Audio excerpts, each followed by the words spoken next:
ఇవాళ కొత్తగా ఏంటనుకుంటారా ఈ కార్న్, ఇవి మామూలు కార్న్ కాదండి, స్వీట్ కార్న్ కాదు, మన మొక్కజొన్న పొత్తులే. మన విఘ్నేశ్వరుడికి పాలవెలికి కడతాం కదా, అవి పడేయకుండా నేను ఒక స్నాక్ చేస్తున్నాను. సో గట్టిగా ఉంటే ముదిరిపోయి ఉన్నాయి కదా గింజలు, సో నేను ఎప్పుడు కాల్చుకుని తినడం కన్నా ఇలాగ స్నాక్ చేస్తే బాగుంటుందని అన్ని ఒలిచేసుకున్నాను.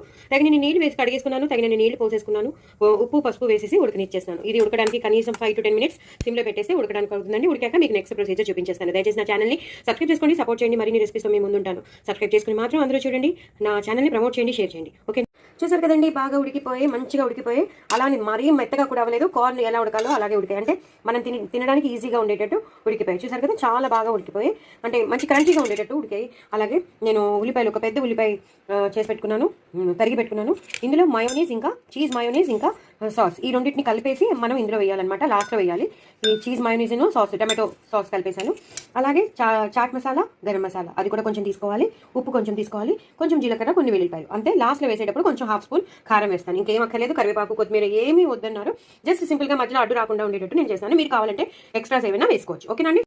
సో నేను బాండి పెట్టేసుకున్నానండి, తగినంత నూనె వేసుకున్నాను. మీరు కావాలంటే బటర్ లాంటివి అలాంటివి వేసుకోండి. నేనైతే బటర్ వేయలేదు, నేను తగినంత నూనె వేసుకున్నాను. అందులో జీలకర్ర వేసుకున్నాను, వెల్లుల్లిపాయలు వేసుకున్నాను.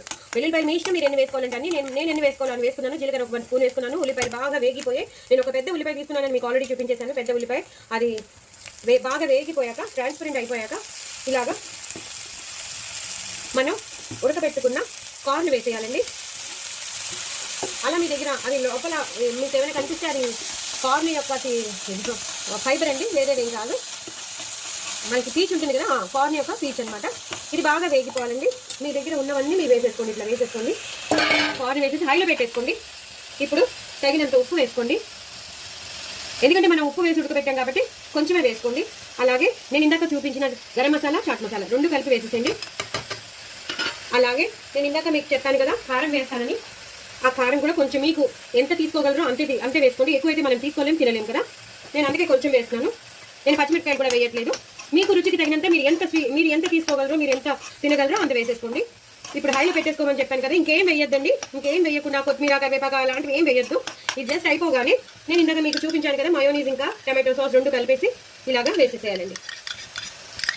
సో మీకు మీ దగ్గర ఎంత ఉంటే అంత ఇలా వేసేసి ఇలా కలిపేసుకోవాలి. అయిపోయిందండి. చాలా చాలా టేస్టీ అయిన చట్పటా స్నాక్ మీకు ముందుంటుంది. ఎప్పుడు మొక్కజొన్న పొత్తులు వేయించుకోకుండా, సారీ కాల్చుకుని తినకుండా ఇలా మీరు చేసుకుంటే మాత్రం చట్పటా మొక్కజొన్న సూపర్ ఉంటుంది. సూపర్ చట్పటా కార్న్ అండి. అదైతే స్వీట్ కార్న్, ఇదైతే చట్పటా కార్న్. చాలా చాలా టేస్టీగా ఉంటుంది. మీరు వదిలిపెట్టరు, మళ్ళీ చేసుకుంటారు. ఎక్కడా దొరకదు. చాలా ఇంట్లో చేసుకునేది హోమ్ మేడ్ కాబట్టి, మంచిది కాబట్టి ఇందులో వేసినవన్నీ మంచివే. సో ఎంతైనా తీసుకోవచ్చు. ఇంకా ఎక్కువ చేసుకుంటే అబెండెంట్గా తినచ్చు. ఓకేనా. నా ఛానల్ మాత్రం సబ్స్క్రైబ్ చేసుకోవడం అసలు మర్చిపోదు అందరూ. తప్పకుండా నా ఛానల్